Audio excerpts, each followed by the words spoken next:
না, ইঞ্জিনটা ঠিক ততটুকুই চলে।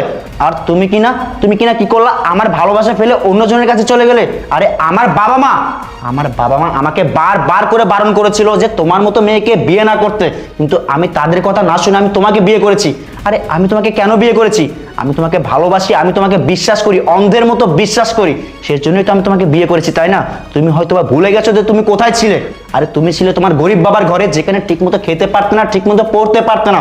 আমি তোমাকে ভালোবেসে বিয়ে করে ঢাকা শহরে রাজপ্রাসাদে রাখছি, আর তুমি সবকিছু এক নিমেষে ভুলে গিয়ে পরকীয়া একটা নেককার নামক সম্পর্কে জড়িয়ে গেলে। আমি কখনো কল্পনা করতে পারিনি যে এমন একটি দিন, এমন একটি দৃশ্য আমার চোখের সামনে আসবে। আর এই ছেলে, তোকে বলছি, আর তুই বা এমন একটি নিকৃষ্ট মনের কাজ কিভাবে করতে পারলি? এই, তুই কি জানতি না যে আমার স্ত্রী একজন বিবাহিত? এটা জানার পরও তার সাথে এমন একটি সম্পর্কে কিভাবে জড়ালি? আর তোকেই বা আমি কি বলবো, যেখানে আমার ঘর ঠিক নাই, আমি পরকেই বা কি বলবো? ইফতি, তোমাকে বলছি, আমি তোমার সাথে আর একটি কথা বলেও আমি আমার মূল্য